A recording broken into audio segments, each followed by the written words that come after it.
吧？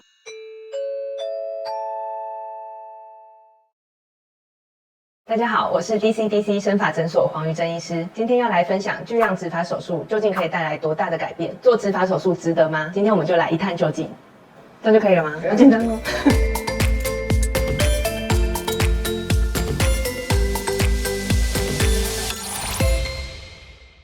这是很典型的第4期到第5期雄性秃，患者掉发的范围呢，从发际线到中间的发旋都有受到影响，种植的根数会需要比较多，所以在术前我们会先做详细的检测跟评估，估算出后枕部可以提取的毛囊数量之后呢，再去规划种植的范围。这是术后隔天的样貌，因为取发和种植的范围都比较大，所以在手术的当天呢，我们会先帮患者剃头发。那头发剃掉的好处是可以让专取的更均匀，种植的也比较密，术后的效果就会更好。那取发区呢，会以后枕部的正中间为主，那一直延伸到耳朵侧边。术后隔天也会看到比较明显的血渍。术后第10天，结痂已经清干净的样子。那头皮在这个时候还是会红红的，那这个红红的样子也会持续几个月的时间。结痂搓掉之后，也可以很清楚的看到头发是依照天生的毛流跟方向去种植的。那我们也会把比较细的毛种植在最前面的发际线，之后头发长出来就会非常的自然。比较特别的是，种植进去的头发会先掉再长，所以会有大概3个月左右的换发期。那在3个月的时候，种植进去的头发也大概只有2到3成左右的生长进度，所以在这个时候还感觉不太到发量有变多，只是隐约会有一个种植的轮廓。在术后6个月，已经可以明显的感受到发量变多，那原本是全空的地方也已经有一定的发量，在整个顶部也开始有变得厚实的感觉。到了术后9个月，生长进度已经有9成了，这个时候的发量很多，可以随意改变发型，也不用再烦恼发量的问题，发际线也可以呈现出很自然的样子。那随着时间到1年跟1年半的时候，整体的密度也还会有一点点进步的空间，发流也会变得比较顺，也会更自然。那可以看到后枕部的取发区，即使经过巨量植发，后面也不会看起来超空的样子，只是如果跟术前相比，会有一点点像打薄的感觉。那因为我们是大范围平均的专取，可以让术后不会有很明显局部很空的感觉，只要头发有一点点长度，就可以遮盖植发后的微创疤痕。